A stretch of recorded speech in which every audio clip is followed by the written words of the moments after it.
Hi everyone, and welcome to an unexpected bonus episode of Dissecting Dexter.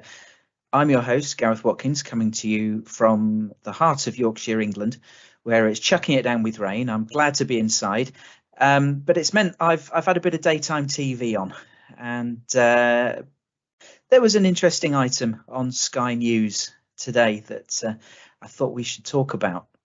As we record, it's Thursday, the 25th of August, and this bit of news came out of left field today, and I really want to talk about it. Not for long, as it's perhaps mostly speculation, but I'm not here alone. I wanted to bounce this off someone else, and I'm very grateful that I'm joined by long-term friend of the show, Nick Henderson. Hey, Nick. Hello, how are you doing? I'm very good, thank you. Thanks for taking a bit of time out of your working day to just chew absolutely. The fat a little bit about this. It's interesting. It's always nice to talk about Dexter, even, especially these days when there's not any new Dexter to really talk about. So there's been since the finale and the dust settled, there's been nothing. It's been quiet. Yes. So as I say, this is an impromptu podcast. I didn't expect this, but something came up during conversation on Sky News today about the Edinburgh TV Festival. For those who aren't familiar with this event, it's one of the most prestigious media events in the UK. It's famous for its variety of sessions and talks created by TV producers and other media personalities and representatives, one of which hit the UK news today because of its political implications for BBC News. But that's for another podcast, not this one. Apart from high-profile speeches and presentations, one of the major aspects of the festival is pitching ideas for TV shows and selling them around the world. David Nevins is there this week to talk about this. And for those who don't know that name, he's the Chief Content Officer and Chief Content Officer for Scripted Originals for Paramount Plus. But more importantly, for listeners of this podcast, he's the chairman and CEO of Showtime Networks, so has been involved in Dexter for some time. Now, he gave an interview to Sky News this lunchtime that I was just half listening to. He was talking about the festival and why he's there, but my ears pricked up when, to my surprise, he mentioned Dexter and came out with something that might excite many, but possibly dismay others. I've written down what he said, so I'll read it now. And Nick, I know you haven't heard this interview yet. I haven't heard the exact quote, so I'm interested. Yeah, so this is what he said, and I've transcribed it, so hopefully I've got this word for word. He says, "I got a lot of flack for the way that Dexter ended, the original Dexter.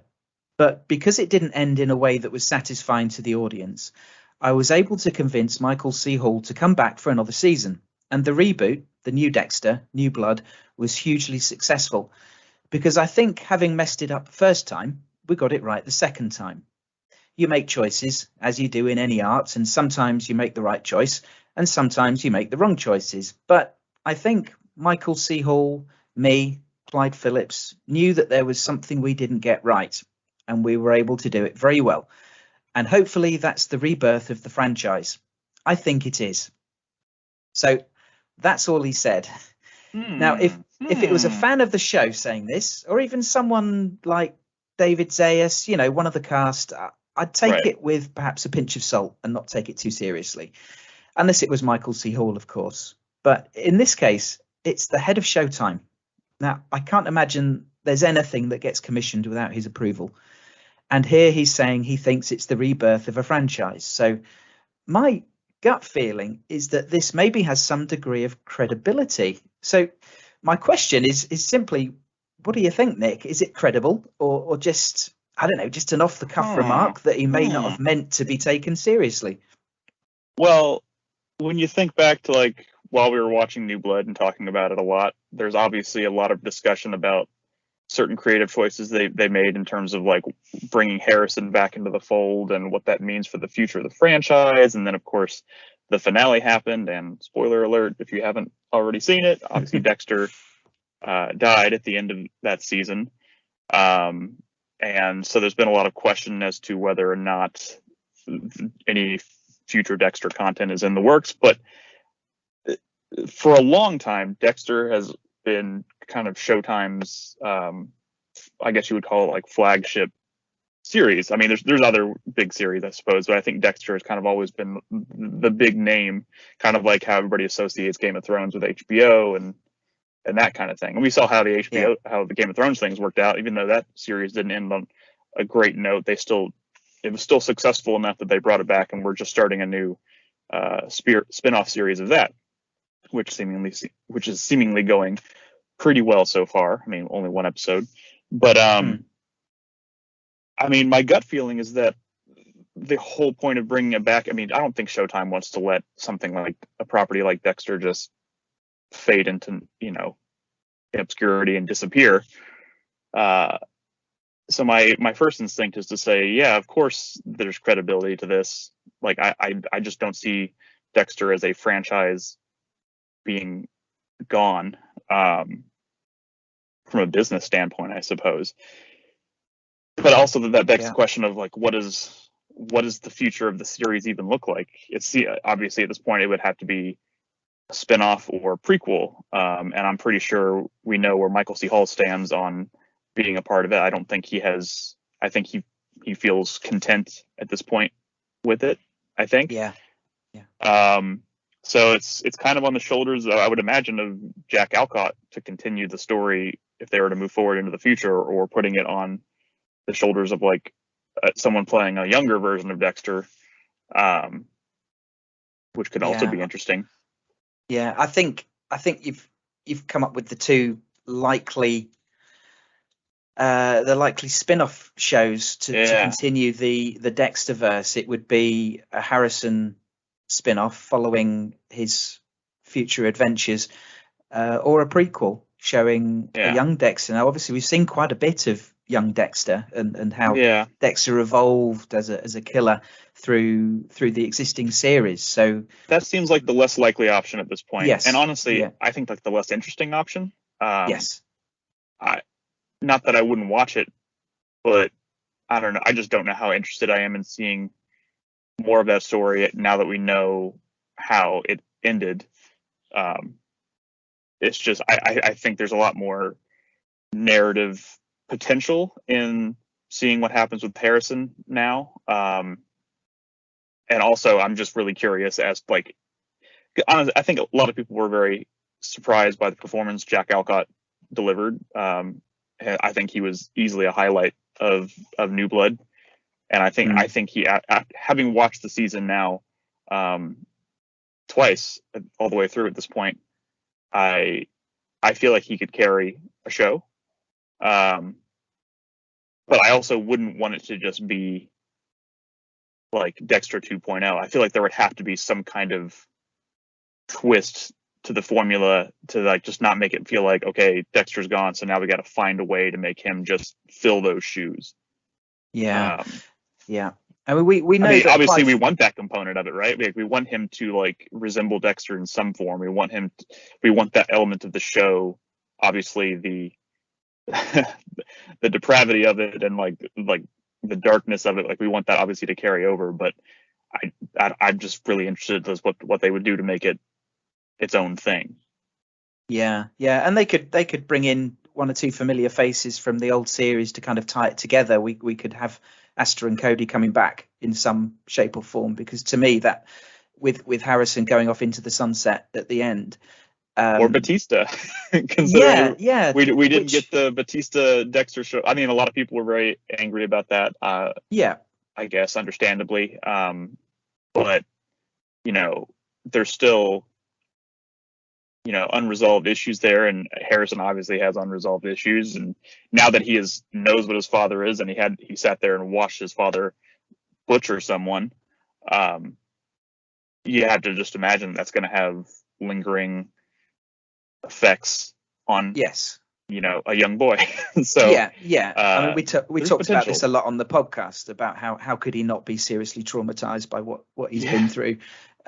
He's got to be seriously screwed up, and without any kind of support network, he could be completely unhinged. The further we get away from the finale, exploring that aspect becomes more and more interesting to me. After the dust is settled and just thinking about what he sat there and watched happen in front of him is almost as bad as what Dexter watched happen to his mother, but obviously the context being totally different. Yes. And this whole idea of inherited trauma and just passing like the legacy and just, he's going to have some interesting choices to make. And I wasn't immediately keen on the idea of watching, just a spin-off with Harrison. But the more I think about like the implications of what happened in New Blood and what that could mean from a storytelling perspective and on a character-driven show like this, could be really fascinating. And I think Jack Alcott was excellent. So, I really hope this is teasing a continuation with Jack Alcott at the helm. I think it would be really cool. Yeah. Potentially. Yeah. I mean, you're right that there's the whole element of this inherited trauma and what he witnessed, but lest we forget what he actually did in the final episode as well, that's going to carry some serious weight. I mean, we know that Clyde Phillips wasn't averse to the idea of one day exploring the further story of Harrison. Right. I was having a little look around today, and Gary Levine from Showtime previously said that there were no active plans to continue the show, although nothing is off the table. But Nevin's comments today, when that quote was made? I think that was earlier this year. I think that was just in the aftermath of the finale. Yeah. So I could understand them just wanting things to rest for a little while before pursuing anything further. But Jack Alcott, he gave an interview in June, so 2 months ago. He gave an interview to a website I'd never heard of called Gold Derby. It was a video interview, and he was asked about whether he'd be up for reprising his role as Harrison. And I copied and pasted a chunk of the interview, which I'm going to read out, but credit to goldderby.com for the interview. His response was, oh my gosh, I mean, that would be, I've never gotten to live in a character this complex for this long.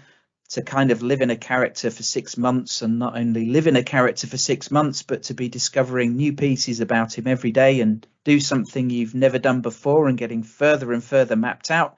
I think that'd be great. I love Harrison. He's such an interesting character, and there's things I love about him and things that I'm like, wow, that's just like me. And there's just so many things that I'm like, I could really slip into a Jack Alcott impression, couldn't I? I can just hear his voice. There's so many things that I'm like, this couldn't be further from myself, and I also want to explore that. So to get the chance to further map that, this is interesting, complex human being, and be on TV. Oh my God, Showtime! I'm definitely down for that. I kind of sounds like everybody's down for that. Like there's that interview or that comment from Clyde Phillips talking about, if Showtime called him, this was like months ago, or maybe earlier, closer to the beginning of the year, where somebody, he said if Showtime reached out and said they wanted to start New Blood season 2 or whatever you want to call it, he would be like, absolutely. I don't remember the quote word for word, but he seems game. Now with this quote from David Nevins, he seems interested. Jack Alcott seems interested. I mean, it seems kind of inevitable at this point. Yeah, and it sounds like Alcott would do it for free based on the interview. Exactly. And before New Blood, the prospect of that without Michael C. Hall seemed really, I just didn't know how I felt about it. And, right after the finale, I didn't really know how I felt about it, but having stewed on it for however many months it's been now, I think I'm game. I mean, I would at least want to see where they would go with it. And then just kind of judge it on its own merits and see if it's something I would love to continue watching at that point. But I feel like it'd be a missed opportunity if they just dropped it and left it where it's at, because there's potential there. There is potential. I completely agree. And when I hadn't really thought about the finale for a while. Mm-hmm. But just today, obviously, this has got me thinking about it. And like you, I'm warmer to the idea of a Harrison spin-off than I was in January. So I think our feelings kind of line up. No doubt Time there'll be a lot heals of all backlash. wounds, Gareth. Yes, yeah, and no doubt there'll be backlash. And if it is, I'm not even saying the finale was a wound. I like the finale. We all know how I feel about that. I was okay with it. Yeah. I mean, we talked about. I think we all agreed that the run into the end was very rushed. They could have done with another episode or two. I still don't know why they shaved off 2 episodes. No. I feel like it could have been a perfect season with those last 2 episodes to flesh it out a little bit, but and I would have liked a face-off with Batista. That would have been good, but I wouldn't doubt for a minute that they considered it in the writers' room, but they chose to go the way they did. Did you see David Zayas or hear about his recent comments about that? No, because he did an interview at one of the fan expos. I think the one on the East Coast. They had a panel, and somebody asked him about it, and he defended the idea of choosing to omit that confrontation. And I think he even said, and again, this is going off the top of my head, I don't have the quote in front of me, but he commented on that was obviously, that idea was entertained in the writer's room, but there's something to be said about not going for the obvious choice and taking the left turn. And sometimes that's just how things happen. That's kind of the natural flow. Like in life, unexpected things happen. And the idea that you're expecting this showdown and the decisions that the characters made led them down a different path is just natural, I suppose. Yeah. So he defended it. And while that part of that seems like, I think a lot of people are going to interpret that as kind of a bit of a cop-out, there is something to it, I think. And I tend to agree with them, I guess. And narratively, them going the way they did, it lines up with more like with Dexter being in full panic mode, like the cornered animal, and acting irrationally and making dodgy decisions in that full on fight or flight. And he chose to try and leg it. Right, but if they do decide to continue and Jack Alcott's back and we're doing this Harrison story, I think it would be cool if he crossed paths with Batista at some point and see what develops there. I feel like that would be pretty complex and maybe interesting to. Yeah. But I think that would also suggest they would be going back to Miami, and I think a change of scenery would also. I wouldn't want them to just go right back to that again. I think they need to go. If they want to continue, it needs to be something new in almost every way. So part of me wants them to see Batista, but I don't want that to mean also going back to Miami. It's weird. A lot of complex thoughts. I don't think we ever found out where Esther and Cody went, did we? Whether they're still in Miami or not. I'm just thinking, where would Harrison go? Where would Harrison go next? Where would he go first? Yeah.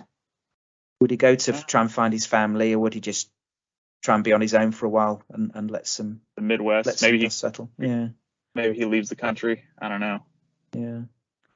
Anyway, it's food for thought. And it's got the Dexter cogs whirring in my head again. As I was about to prepare for a rewatch podcast, I'm still just over halfway through season 3 on that. Yeah. But it's nice to think about every day. Right. Yeah. You've had some experiences, haven't you? At the what was it? The convention in Dallas, was it? The fan expo. You rubbed shoulders with the man himself. I did the. I was like, I can't believe I'm going to pay like $400 to go basically meet someone for 30 seconds, but I did. So that was cool. It was, I get why it cost so much, I suppose, but it was fun. I met Michael C. Hall for like 30 seconds, 40 seconds. Yeah. Shook his hand. That was cool. Took a picture with the group. And I met Jennifer Carpenter. She's super nice. Yeah, it was one of those things where, like, I can't believe I'm doing this, and I was super nervous doing it. And then afterwards, I was like, I'm so glad I did that. Yeah, I mean, as such a hardcore fan of the show, it was a once in a lifetime opportunity, and why wouldn't you pay that kind of money for I got to tell Michael C. Hall that I went to the premiere in New York City, and I saw you from like across the room, but I couldn't quite couldn't quite get to you to say hi and shake your hand or whatever. So this was like next best thing. Yeah. So that was pretty cool. Excellent. Yeah, good experience. Well, the East Coast one you mentioned, our friend Mike Lanick was there. Yeah. And awesome. Michael C. Hall wasn't there, but I think he had to cancel his appearance at the last second. Right. Oh, that's a shame. Anyway, I did see a photo of him with Jennifer Carpenter, so we certainly got to, like you, rub shoulders with some of the stars. She's super nice. She's just, I got to talk to her a little bit longer than I did with Michael C. Hall, and she was just super friendly, and she complimented my wife's skirt. She's like, "Oh, I love your skirt." And I was like, "This is so weird. This is like we're having a normal, just two people talking. It's so weird." But very cool, very nice. Brilliant. And my wife realized literally in the moment as we're walking up to the table to get the autograph and say hi or whatever. My wife realized in that moment that Jennifer Carpenter was Emily Rose. She was like, "Oh my God, she's Emily Rose." And I was like, "You're just now realizing this?" It was funny. What an experience, though. I'm so pleased for you. I was shocked when I saw the picture. What the hell? What's he gone to now? I kept it very hush hush because I wasn't sure if I don't want to talk about it ahead of time and then go to it and then stumble over my words and embarrass myself and then people go, "How was it?" And then be like, "Well, I goofed." But no, it turned out great. It's excellent. I was nervous all the way up until that moment, but everyone there was incredibly friendly. It was great. Nice one. Excellent. Well, thank you for coming on and helping me anytime dissect Gareth. This little tidbit of news today that could be something for fans to celebrate and look forward to, get excited about. And I guess time will tell over the coming weeks or months whether there's any. I hope something comes of it. If for no other reason than we get to dissect some more Dexter together. Yes. Well, we'll be here. Yeah. We'll be here. We'll be back. Okay, well, thanks again, Nick, and thanks to everyone for listening to this little bonus episode. The rewatch, I intended to get one out last week, but work took a turn and I got busier. But episode 7, Easy as Pie. Yeah, Easy as Pie is the next episode, and hopefully I'll get to that next week. That's a good one. Yeah. Every time I have key lime pie or my wife has key lime pie anywhere, it's like, I wonder if that's the one. Oh yeah. I might have to go up making one myself. Yeah, we do a bit of baking quite a bit of baking at home, so I might try and find a recipe for it.